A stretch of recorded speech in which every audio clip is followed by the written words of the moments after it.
What's up everybody? My name's Taylor and this is my introductory video to my new channel, Scaleyreviews. Scaleyreviews is a passion project of mine, something I've wanted to do for a while. There's a lot of reviews online for different types of gear, equipment, for everything, but the one thing I have not seen is a channel that's dedicated to reviewing some of the tools and gear that we use in the reptile hobby for catching snakes and lizards and all sorts of other things. There's a couple of different things that I want to accomplish with this channel. One, obviously going through the different gear that is commonly used, what I use, what I prefer, go through a few different modifications and things I found over the years. It's also going to be a channel where I share the most important thing to me, which is the gospel of Jesus Christ of Latter-day Saints.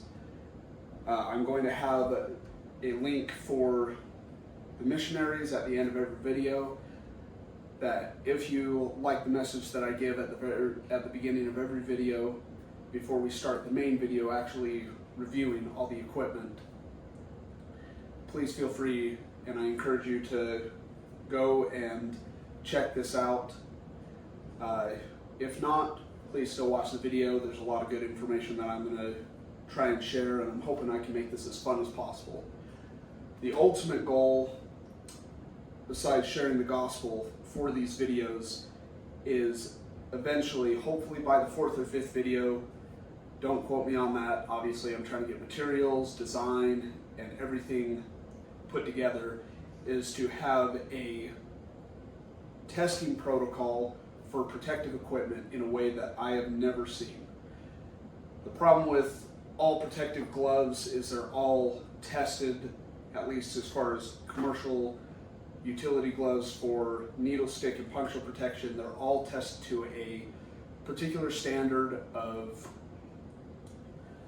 needle stick and puncture protection, but they do not have what I would call a dynamic protection, which for reptile equipment is obviously something we would want.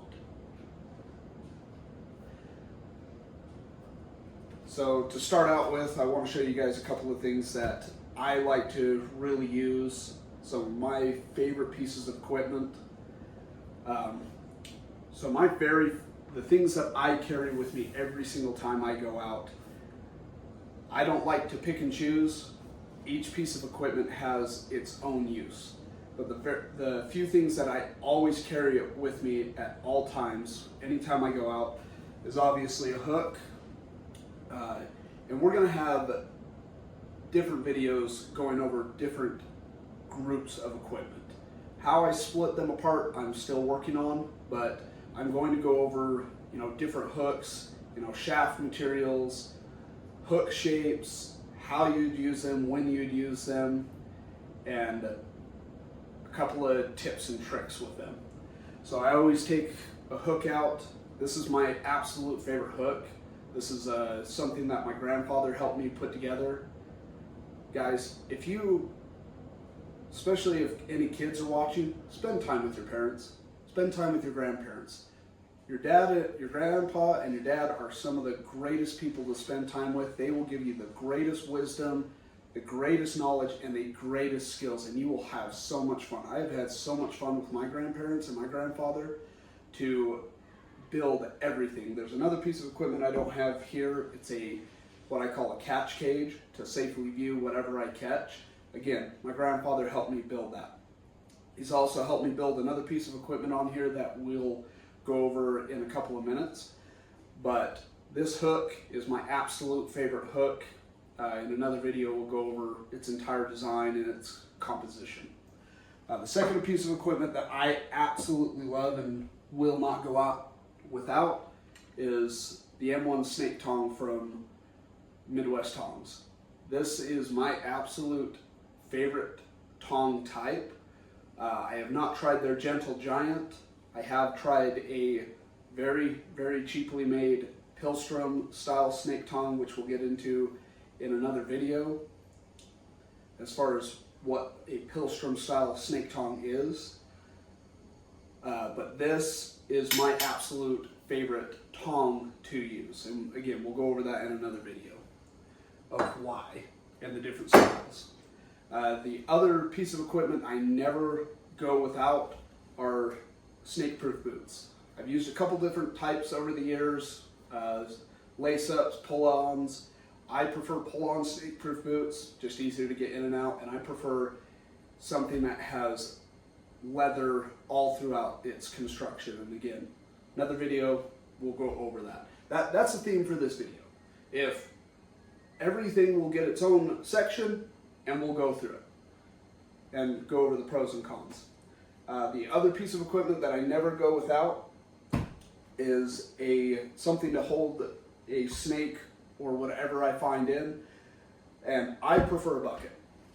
Buckets have so many different advantages over bags, baggers, everything. It's much, much safer than your other styles, but a bucket is with a particular lid. The Gamma lid, which is a screw-on lid, is something I prefer to use hands down over anything. It's much, much safer.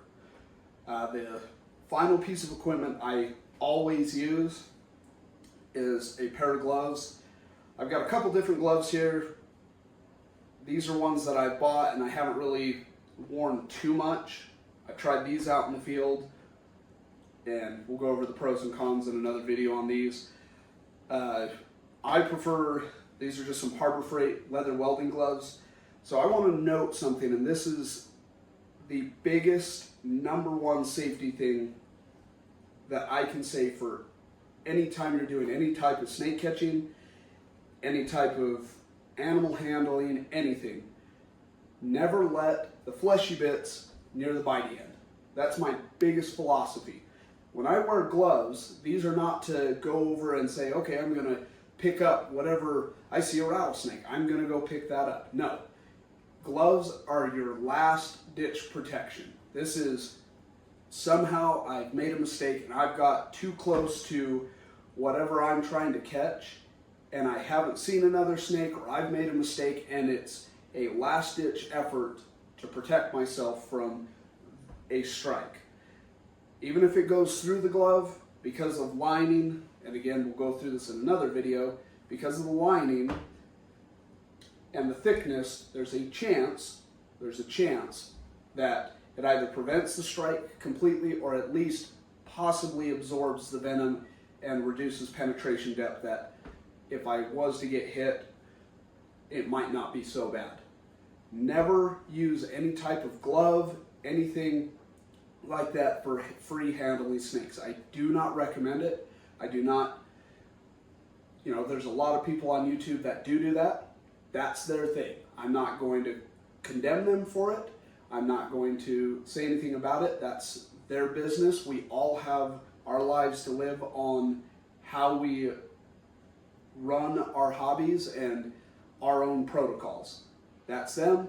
This is what I do. This is my philosophy.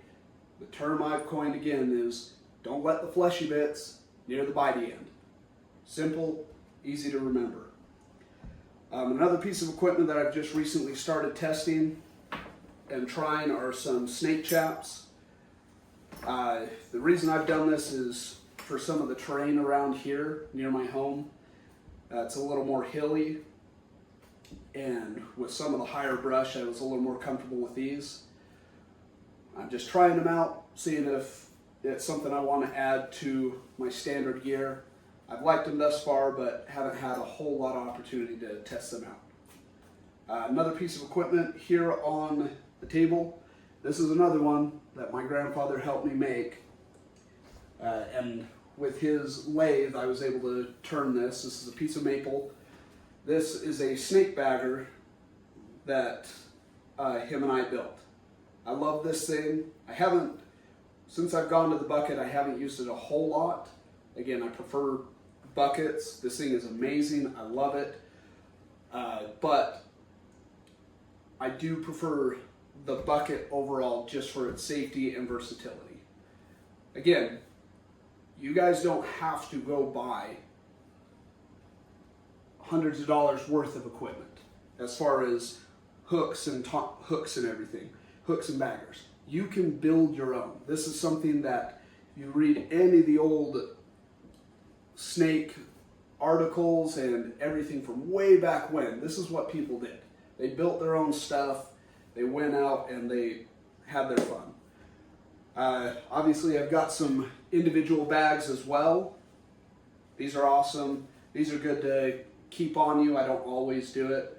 I'm probably going to add a bag to my standard gear load out when I go out, just to, in case I want to carry a snake or something non-venomous. Or obviously we don't take venomous home, or we don't touch venomous, but anytime I have something, if I catch a scorpion or whatever and I need to put it in the bucket, I can always transfer it to a bag if I need to. The last piece of equipment on here, I really like these. These are some viewing tubes from Midwest. These are really, really good when you want to teach people about different snakes, and if you're worried about, if you're handling something a little more bitey, or if you're in a state that allows capture of rattlesnakes, you know, this allows you to be able to safely view them and teach others. Now, a big thing with this is I'm not telling anybody to go out and immediately start catching rattlesnakes if you're in a state that allows that. Always start with non-venomous creatures. Always find something that is a similar size, a similar weight. Here in Utah, gopher snakes are very similar in size and movement to Great Basin rattlesnakes. Obviously, we can't catch Great Basin rattlesnakes here anymore. Laws have changed a little bit.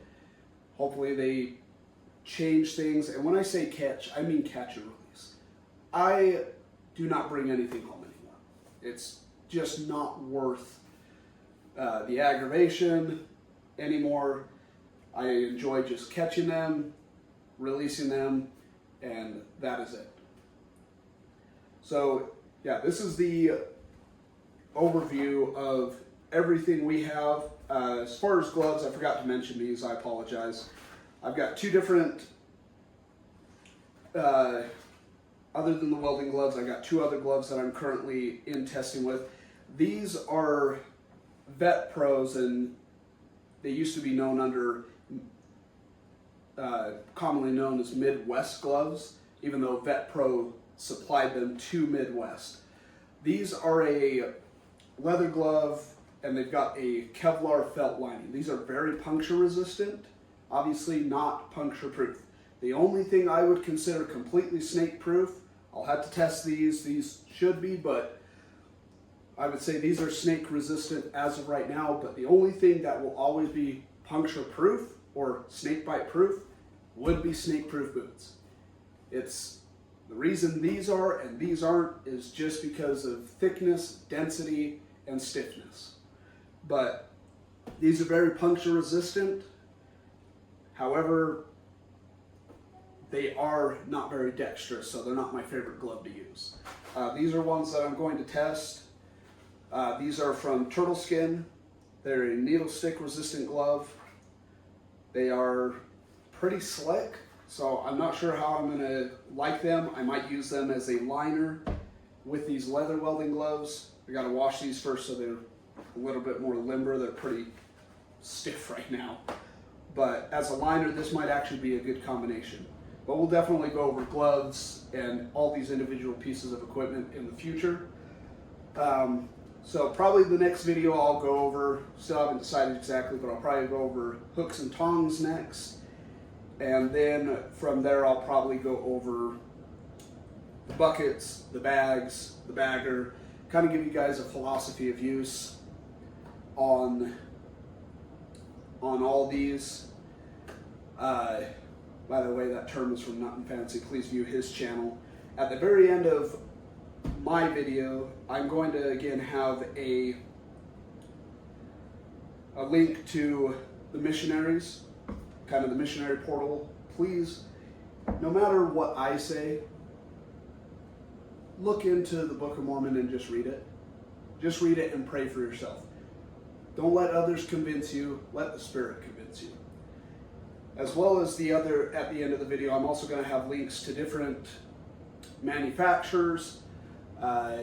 Some places will have multiple different snake-proof boots. Some will be like Midwest, where it will be equipment, and others will be like some American-made equipment, hint, hint, that sell very high-quality pieces of equipment for very decently priced. I will also go over in the future on other things as well.